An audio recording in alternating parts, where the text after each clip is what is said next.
They were about to run out. I think they did run out. I think, if I'm not mistaken, the Trump administration funded, I think, half of the benefits for a while last week or something like that. But it turned out there's 41.7 million Americans on SNAP benefits. SNAP is the Supplemental Nutrition Assistance Program, and it's determined based on household income levels. Once known as the food stamp program. We know the common vernacular of food stamps. It's administered by the Department of Agriculture, provides food assistance to low-income individuals. So that 41.7 million Americans is 12.3% of all Americans. So that was a major revelation for a lot of people. Like, whoa, there's that many Americans on SNAP benefits? That's not good news. The SNAP benefits has increased dramatically from 1970 to current times. The worst period looks like it was about 2014. I think was the highest peak, and it went down a little bit. It's gone up again a little bit, but yeah, that's a lot of Americans on government assistance, federal government assistance. Yeah, so I'll come back to SNAP in a second. The simple math, the simple argument, like you were talking about, like it only takes 51%, right? A majority to pass something. And technically that is true. That is a majority. And in the Senate, the Republicans currently hold 53 of the seats. And so the simple argument, which is kind of what the Democrats were relying on, was that the Republicans have a majority. And so if they wanted the government to open, they could do it. To your point, though, there's a nuance to it that for most bills, yes, a simple majority is sufficient. You just need 51 out of the 100 votes in the Senate.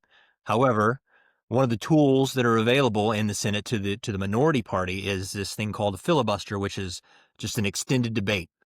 They can draw it out, by keeping the debate open on the floor. And in order to shut that down, you have to have 60 votes to invoke what they call cloture, which is just a fancy name for ending the debate. And so you really kind of need 60 votes in order to be able to pass something and end a filibuster. And so that's what they were after. And with only 53 seats, the Republicans really needed 7 Democrats to join them. So that's why it wasn't, to Jim's point, that's why it wasn't as simple as it sounds like it should be for the majority party to just do what they want. What you were saying there about the SNAP benefits, I was shocked by that too, to find out that more than 10% of America's population is reliant on this government program, Supplemental Nutrition Assistance Program. Just over 12% of the 330 million Americans that we have, 41.7 million, as you said, Jim, are on this program. I also found it interesting that, as you said, the amount of the benefit each month is dependent on your household size, your income level, etc. But on average, benefits are $188 per month for each family.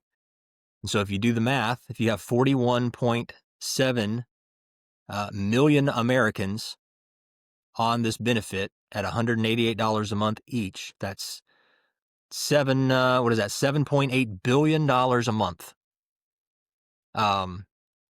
in this program. Now that I think about it, that might not be exactly right, because it's 41.7 million people, not 41.7 million households. So these numbers are going to be a little on the high side. But $7.8 billion a month over an annual period, that's over $90 billion a year funding this program. So who are these people who are receiving SNAP benefits and who are so reliant and dependent on it? Because people were really starting to freak out when they thought they weren't going to get this. I did some quick research on it. Among the children in families receiving SNAP benefits, 53% of those children live in single-parent families.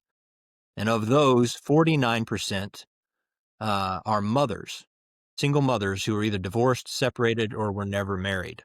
And 4% of that population is representing single-parent fathers. And all of that is according to the Institute for Family Studies.